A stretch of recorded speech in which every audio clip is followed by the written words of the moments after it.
take our seats. Asanteni sana.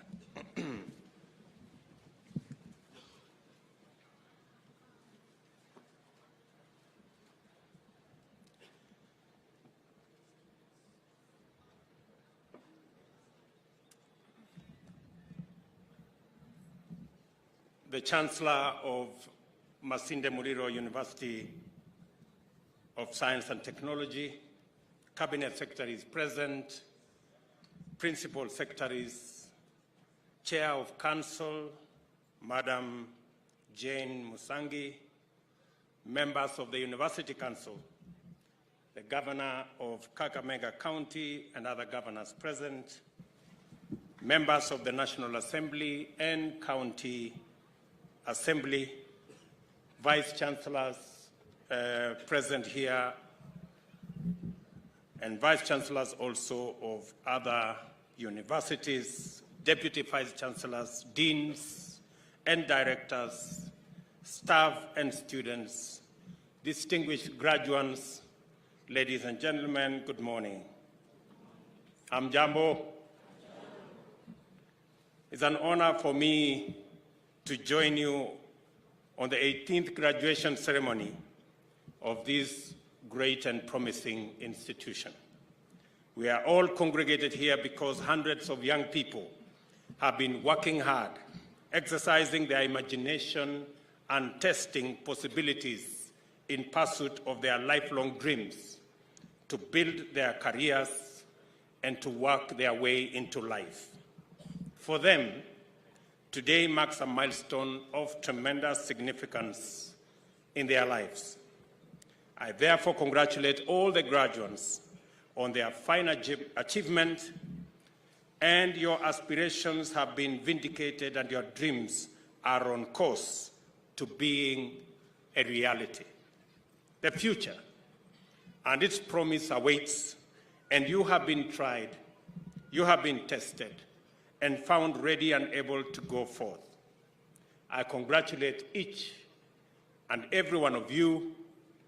I want you to feel appreciated, encouraged, and supported today and always. I also commend the entire MASINDE MULIRO University of Science and Technology for all the efforts you have made, and you have also invested over the years to ensure that the graduates here and the rest of the student fraternity receive academic and co-curricular services necessary to transform school leavers into graduates and graduates into postgraduates, all the way to the postdoctoral levels. Your hard work has brought many young Kenyans closer to their dreams. To that extent, you have taken this nation as near as possible to its vision.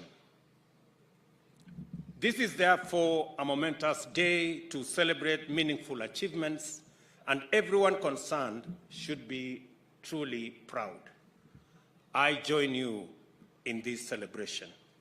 It is particularly encouraging to participate in an event like this, which demonstrates the determination, resilience, and innovation it took MASINDE MULIRO University to continue discharging its mandate despite the uncertainty and disruptions occasioned by the COVID-19 pandemic.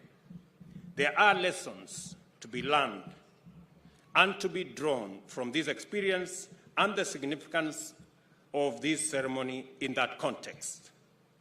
On this Kenya National Innovation Week, I encourage the university community to deliberately and deeply focus on how to aggressively extract various learnings from the pandemic experience to inaugurate a tradition of innovation and resilience.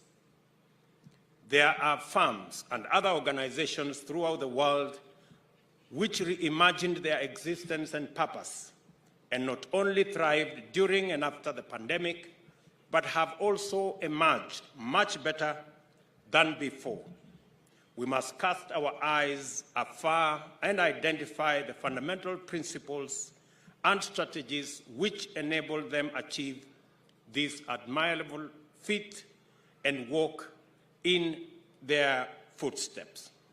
For many reasons, we face a future filled with disruptions from diverse threats, many directly or indirectly connected with human activity, conflicts, the triple planetary crisis of climate change, air pollution, and biodiversity loss, conflict and poverty are some of the salient drivers of future disruptions. We are witnesses to the impacts of climate change, which have denied us rain for so long that the Horn of Africa is experiencing the worst drought in 40 years.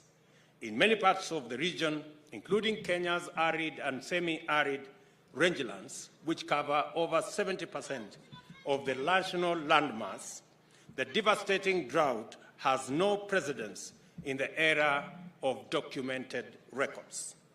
Even so, it is our crucial mandate to establish a sustainable capacity as a nation, as communities, and as individuals, and face the future with a confidence despite the knowledge that diverse adverse events, many beyond our control, always confront us. This capacity lies in building resilience and developing appropriate innovations to enable us detect, warn, prevent, mitigate, and recover from disruptive events.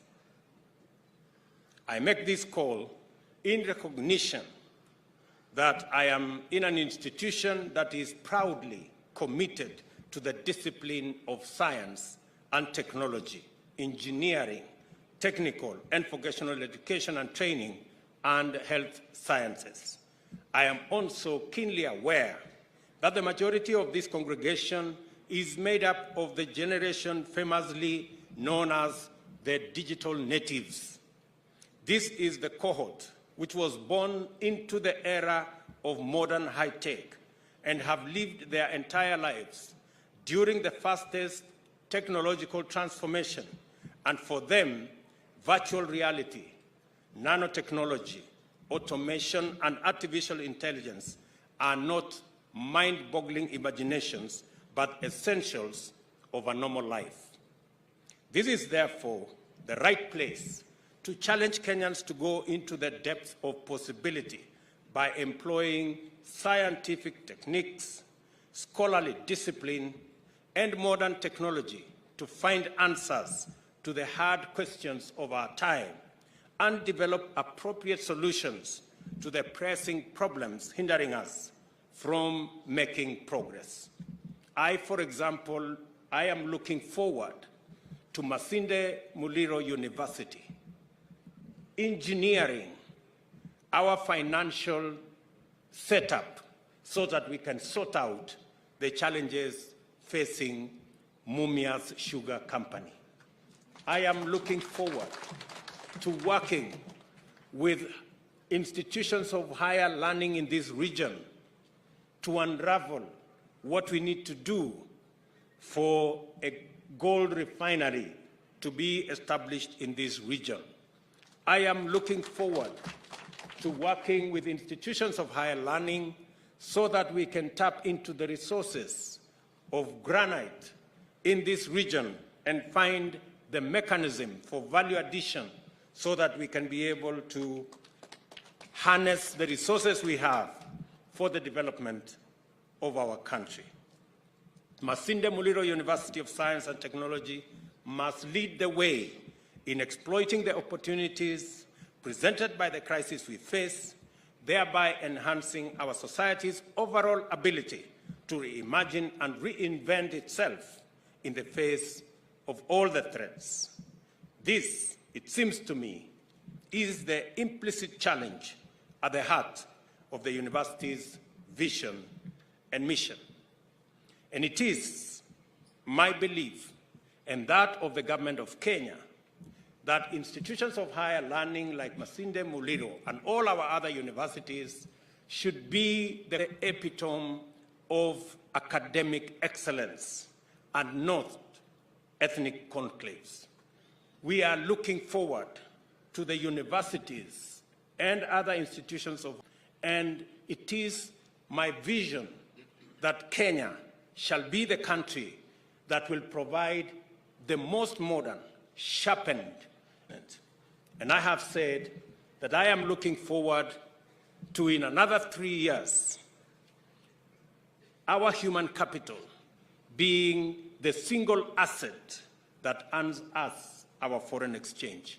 I expect institutions of higher learning like MASINDE MULIRO not only to train, but to also focus on how the men and women they train will find opportunities locally, regionally, and internationally to contribute the talent, the knowledge, and the expertise that they have acquired in this institution towards the development of our country, our region, and our globe. I am greatly encouraged by the abundance of potential arising out of these institutions' core identity as a science technology university, by its decisive community orientation and strong focus on understanding the immediate challenges faced by wananchi. This bottom-up approach to the academic agenda of teaching, learning, research, and development and training demonstrates profound capacity for transformative socio-economic development. And Mr. Vice Chancellor, you and your team, the community here, the government of Kenya, expects that this university will contribute meaningfully to the socio-economic development of this region by giving us the intellectual capacity to be able to unravel some of the challenges of our time. Need for a teaching and referral hospital to anchor the implementation of its mandate and enhance special focus on mental health, substance abuse diseases.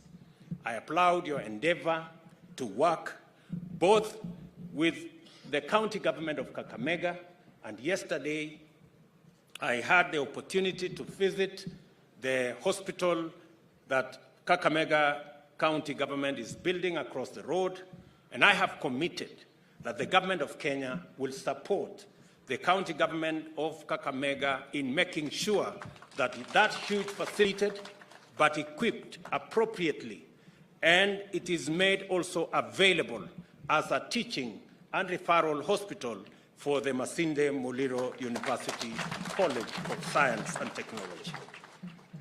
And I look forward to a framework being worked out so that the students in this great institution can benefit through research and attachment and all the other facilities to ensure that we generate the best human capital in our medical field from MASINDE MULIRO University of Science and Technology.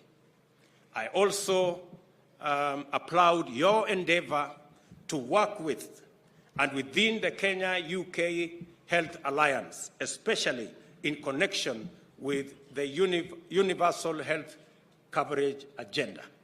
Again, this facility will be discussed shortly by Cabinet.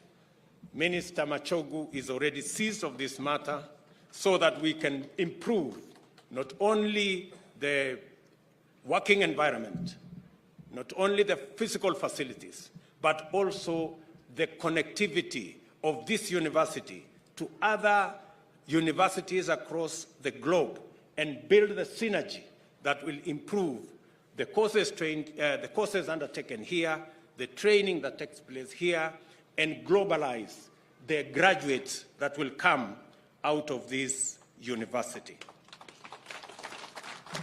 A commitment to strategic collaboration with partners in the private, public, and international sectors informed by robust philosophical underpinnings can empower the university to steward the blossoming of ideas, visions, and aspirations into enhancing innovation, technologies, and enterprise. It is through such partnerships that the university can begin to supplement its funding by producing commercially exploitable research, innovations, and other entities that can be transformed into large, transformative enterprises and impactful, high-quality consultancies. In the final analysis, this application of the university's natural advantages will contribute to socio-economic development of this region, of our country, and globally. Additionally, private-public partnerships can help address persistent challenges by increasing capacity in student accommodation and enhancing the quality of other services to international standards. And on this account, I want to ask, beginning with this great institution, to work with our Ministry of Housing so that we can give you the template and the mechanism for the construction of the hostels that you require to host all our students instead of our students living in deplorable, informal areas. And I have asked the Minister and the PS responsible to work with you. We are going to give you the mechanism and the template and organize the private sector to work with the universities so that we can develop at least 10,000 hostels here in MASINDE MULIRO University, because I am aware that you have the land to achieve that. And also, I want to commit that the land across here, which was given by the government of Kenya to the university, and which I am told that there are people who want to pretend that they own that land. I want to tell the university the commitment of the government of Kenya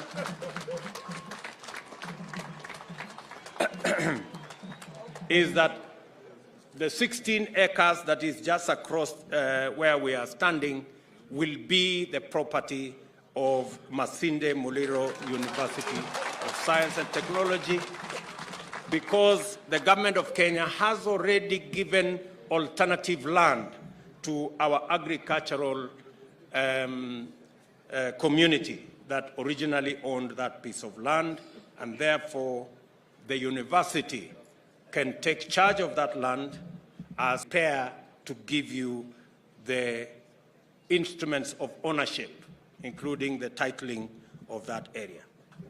I have directed my Cabinet Secretary for Education to be on standby to effectively represent government in discussions and other efforts to resolve issues facing the education sector in general or any of its individual stakeholders, including this great university. We are facilitated to fulfill their part in transforming Kenya. I'm also aware that a matter has been raised about a bridge to make sure that a bridge is constructed so that the students in this university can live around here without the dangers of accidents. As I congratulate once again the graduates, I urge each one of you to take very seriously what you have learned in this institution and your power to contribute meaningfully and produce positive change in our country. By surmounting the COVID-19 disruptions to graduate in time, you have demonstrated courage, focus, and resilience, qualities which will stand you in good stead throughout your careers. I encourage you to go forth and serve and build and create and innovate your way into success. You will always be challenged to exercise great judgment, imagination, and integrity. Do not fall short. You carry the hopes of many generations, present and future, that our nation will rise to the fullest extent of its promised greatness in our lifetime. The government of Kenya, I repeat, is committed to investing resources to create conditions for you to seize your opportunities and exercise your capabilities. When the time comes, go for it and do your best. I wish you success in your future endeavors. May God's blessings follow you on your life's journey. Ladies and gentlemen, a round of applause to His Excellency the President, please. The PM of Professor Rai, absente. And now the conferment of Honoris Causa, one of Vice Chancellors.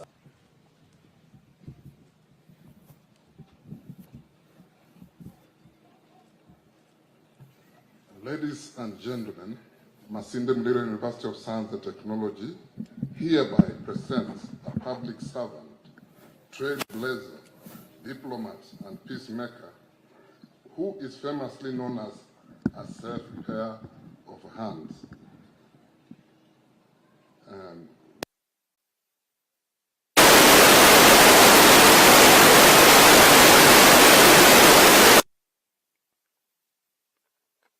Musalia Mudavadi, EGH, the son of a prominent politician of his time, was born in Sabatia on 21st, 1960. At an early age, he learned the intricacies of his leadership and the need for peace at all material times. He would then become a member of parliament at the age of 28 when he was elected and opposed in a by-election in Sabatia constituency, which was occasioned by the death of his father, and went on to retain the seat. Ladies and gentlemen, with the knowledge he gained from studies in economics at the University of Nairobi, he became a public servant by excellence, serving for over 19 years in 6 ministries and eventually ending up as a vice president, deputy prime minister, and now a prime cabinet secretary. Many a time, he's approached politics in the country. The lowering of political temperatures prescribes and instills positive peace as it builds on societal behavior in his career and political life. It is these traits and persona that easily predispose him as a promoter of peace that results in sustainable human security and development. In his own words, if people take peace for granted and want violence, the consequences will be unbearable. His Excellency Wycliffe Musalia Mudavadi, EGH, was raised by a Quaker Christian.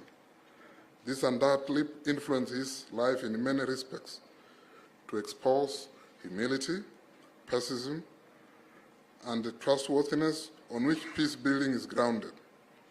The Quaker faith values include simplicity, peace, integrity, community, equality, and stewardship.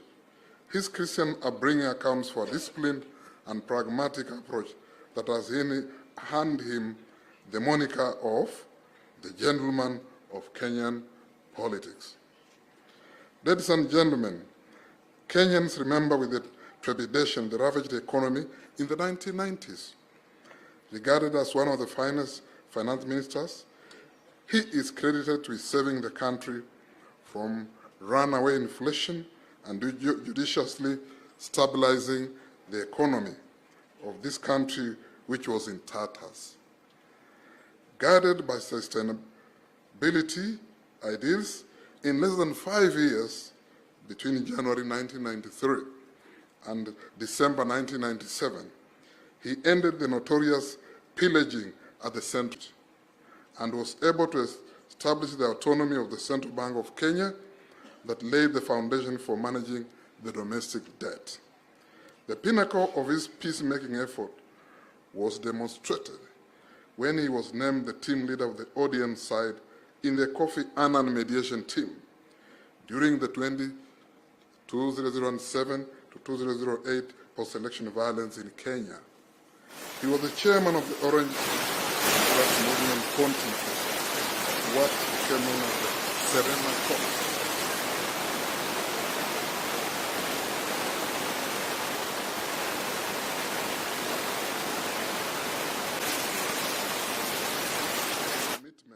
to end the mayhem, he was able to successfully mediate between the Kenyan counterparts and contributed immensely to end the post-election violence.